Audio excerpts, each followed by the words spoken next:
Di Bintulu, Sarawak, pemberian vaksin diberikan melalui rumah ke rumah. Petugas kesihatan menempuh risiko laluan sungai dalam misi pemberian vaksin berkenaan.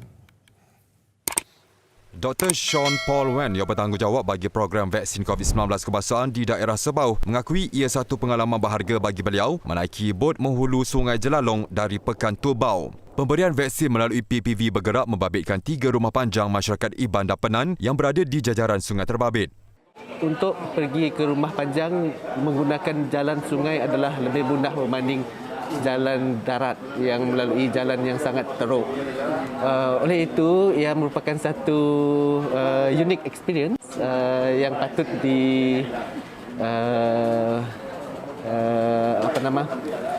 dirasai oleh semua petugas kesihatan. In a way, this is the least that we can do to the community here, providing vaccination for them, to protect them. 114 dos pertama vaksin diberikan kepada penduduk rumah Joseph Gawing, rumah Desa Dungau dan rumah Ramli Udau, menjadikan 1,421 penduduk telah divaksin setakat ini. Memanglah macam tak percaya juga kan, sebab ingatkan esok, tiba pula awal sehari. Tapi okeylah, terima kasihlah sebab datang ke rumah kan. Kita orang tak payah nak pergi Tubau jauh kan. Lebih selamat, lepas tu kita dapat bagi tahu orang lain yang vaksin ni lebih selamat macam tu. PPV bergerak Klinik Kesihatan Tubau akan diteruskan sehingga 14 Julai bagi suntikan dos pertama. 17 hari sebelum Tamasya Olimpik bermula, sekali lagi mata pencinta sukan dunia akan tertumpu di kaca televisyen bagi menyaksikan detik-detik kemeriahan setiap acara yang dipertandingkan. Ketika itu, nanti komentar pengulas sukan akan meresapi jiwa menerusi baik ulasan yang cukup menaikkan semangat penonton. Segmen Gan Batin Tokyo malam ini membawakan kepada anda akan pentingnya peranan wira di sebalik tabir ini yang bertanggungjawab menjadi perantara antara penyokong dan atlet kesayangan mereka. 13-14, satu mata lagi untuk menyamakan kedudukan. Satu perkara yang bukan mustahil walaupun ketinggalan tadi 9-14, sekarang ini sudah mengejar menjadikan 13-14.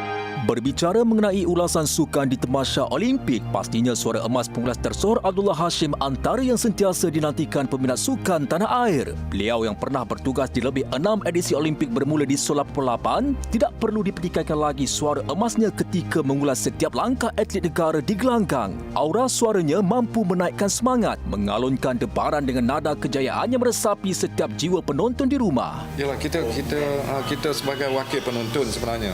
Dan memang kita kalau radio kita wakil mendengar, maknanya pendengar akan ikut kita saja. Kalau kita buat di TV, pendengar akan yakin dengan kita bahawa yang kita bercakap tu itulah dia kan. Jadi pengetahuan kita kena tinggi, persediaan kita kena banyak. Sebagai penyampai dan pengulas, Abdullah juga seangkatan dengan pengulas tersohor lain seperti Datuk Rahim Razali, Allahyarham Datuk Hasbullah Awang dan Jamaluddin Alias. Masing-masing punya personaliti dan peminat tersendiri. Namun keistimewaan individu luar biasa ini adalah kemampuan mereka memastikan penonton dan pendengar terus terpaku di kaca televisyen maupun radio sehinggalah pertandingan berakhir. Dalam kebanyakan sukan Olimpik yang diliputi Abdullah, Barcelona 92 lah paling tersemat di sanubari anak kelahiran Pantai Remes Perak ini. Kerana itulah saat bersejarah Malaysia meraih pingat pertama di Olimpik. Abdullah turut berada di Barcelona untuk membawakan kejayaan beregu badminton lelaki Razif dan Jalani Siddiq meraih pingat gangsi yang cukup dinantikan itu. Baginya, pengalaman adalah guru sebenar dalam bidang ulasan sukan ditambah minat dan pengetahuan mendalam yang menjadi kekuatan untuk penonton menjiwainya. Atas kemampuan itu, beliau terus diberikan kepercayaan mengulas di sukan Olimpik pada edisi-edisi seterusnya. Bermula 86 tu masa tu saya di sini dulu. Lepas tu bila semula keluar saya tak ingat lah. Yang saya ingat Barcelona saya ada 92, Sydney saya ada, lagi di mana yang saya ada. Sebab benda bercampur-campur dengan sukan Commonwealth apa semua kan. Saya dah pergi sana. Saya dah tak ingat yang mana satu. So memanglah kebanyakannya kalau saya tak pergi pun saya akan ada di sini sebagai perantara. Seperti juga atlet, kerjaya pengulas sukan juga dianggap mencapai kemuncak sekiranya bertugas pada tamasya 4 tahun sekali itu. Dan tentunya banyak kenangan pahit manis dan perkara luar jangkaan yang berlaku, apatah lagi setiap ulasan di tamasya selalunya dibawakan secara langsung. Ketika inilah profesionalisme pengulas sukan teruji dalam memastikan mood penonton terkawal dan dapat terus mengikuti perjalanan acara yang disiarkan. Apa yang pasti, legasi Abdullah Hashim dan rakan-rakan pengulas veteran akan terus diingati sebagai wira yang tidak didendang dalam pentas sukan tanah air. Jangan mudah percaya berita palsu yang disebarkan di laman sosial. Sebaliknya, ambil suntikan vaksin bagi melindungi diri daripada COVID-19. Itu nasihat penerima vaksin remaja kepada golongan belia di negara ini. Nur Kamalia Syamsul Anwar, 18 tahun, antara remaja terawal menerima vaksin di Pusat Konvensyen Antarabangsa Persada Johor Bahru berkata, golongan remaja harus bijak menilai sesuatu berita yang diterima.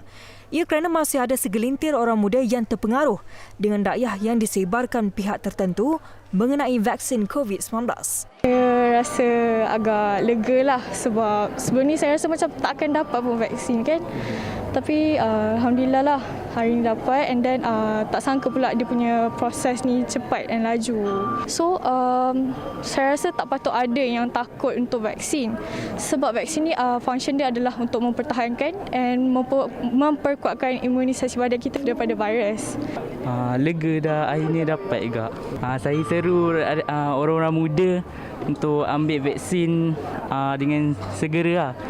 Jangan percaya kat berita-berita yang vaksin ni tak baik, tak bagus sebab vaksin ni memang untuk kebaikan kita semua.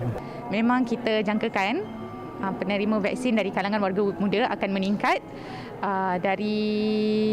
daripada 45% lebih daripada 45% sehingga 27 Julai 2021 sehingga kita habis program untuk dos pertama dan dos kedua kita insya-Allah akan bermula pada 9 Ogos 2021. Sehingga kini, lebih 70,000 orang telah menerima dos pertama suntikan vaksin AstraZeneca di PPV Persada. Bagaimanapun, 3,000 penerima gagal hadir atas pelbagai faktor dan alasan. Shopee dengan kerjasama Lembaga Pemasaran Pertanian Persekutuan FAMA telah berjaya mendigitalkan 211 penjual durian yang sah melalui kempen durian e-Fiesta. Melalui kempen ini juga, pembeli tidak perlu risau di mana semua belian durian dilindungi polisi jaminan Shopee. Melalui Shopee, pembeli menerima jaminan durian yang diterima adalah tulen dan berada dalam keadaan baik sebelum bayaran dilepaskan kepada penjual.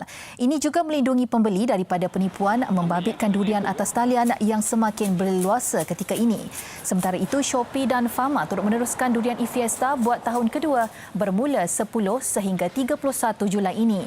Ia menawarkan pelbagai tawaran dan diskaun hingga 50% yang boleh dituntut menerusi laman Micro e-Fama Place.